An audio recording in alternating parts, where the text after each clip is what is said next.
Maayong buntag! Welcome to my Young Married Couple Online Diary. Hey guys! Since holiday today, ang episode natin ngayon ay mamamalengke tayo kasama ang aking asawa. Bago muna kami umalis, sinigurado naming maayos ang aming suot para naman di tayo mukhang dyan. At dito, napansin ko nga pala sa mga daan na dinadaanan namin ay may mga nakasulat na mga babala. At ang nakakatuwa ay Bisaya yung nakalagay, kaya naaaliw akong magbasa. So heto na, papunta na kami rito sa city proper na kung saan sabi ko kay Kev maghanap muna kami ng mga mabibilhan na mga mura. Yung tipong pangmasa yung presyo. Charis lang. At dahil busy ang aking asawa sa work, minsan ay ginagabi ng umuwi. Wala na kami time maghanap ng mga murang mabibilhan. So ngayon na may time kami, sinubukan naming maghanap. At tingnan nga natin kung saan kami nadala ni Viggy at kung nakales ba kami ng gasto sa aming napuntahan. At kung tatanungin naman ninyo kung malayo ito sa aming bahay na tinutuluyan, medyo malayo siya. Lalo na kapag traffic, talagang matatagalan kayo sa biyahe pa lang. Siguro magko-consume siya ng 20 to 30 minutes. Pero ayos lang kasi sabi ko nga sa mga nauna kong vlogs, kahit na traffic dito o matagal ang biyahe, may i-enjoy nyo naman ang biyahe kasi maganda naman ang view. Walang halong eme yan huwag kayong dyan. At ayan na nga, nang makarating nga kami sa gustong puntahan ni Viggy. Hoy, si Viggy talaga. Uy, pero si Viggy yung motor baka nagtataka kayo, sinong Viggy? Yung motor namin yun kasi may name siya. So ito na nga yung aming store na napuntahan.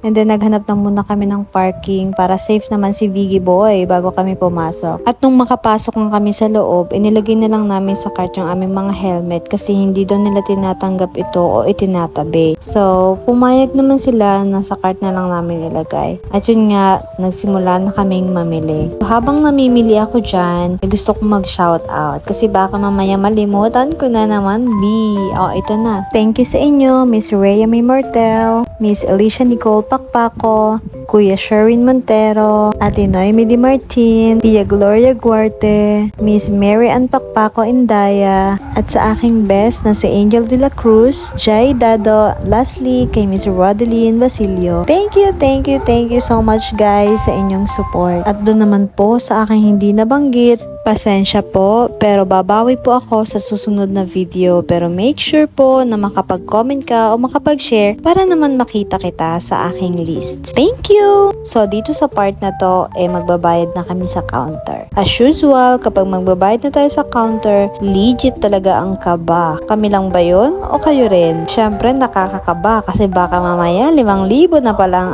aming nagasto, be. Pero yan lang naman po ang aming nabili.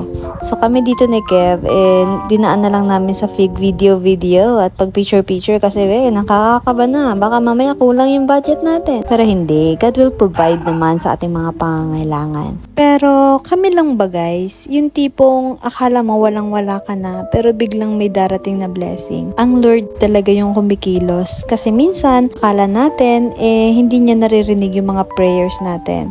Pero dahil kakaiba ang Lord natin, sa ibang paraan niya binibigay. At yung bagay na yun, minsan hindi natin napapansin andun na pala. Kasi nag-e-expect tayo ng masigit pa. Kung ano man yung meron tayo, maliit man yan o malaki, let's be thankful, diba? Kasi ang Lord ang nagpro-provide niyan. Yung simpleng pagising natin sa umaga is a big blessing na yun. Kaya, makapag-thank you ka na ba today? Hala siya, mag-thank you ka na. Huy, pause mo muna ang video, mag-pray ka. Charis lang.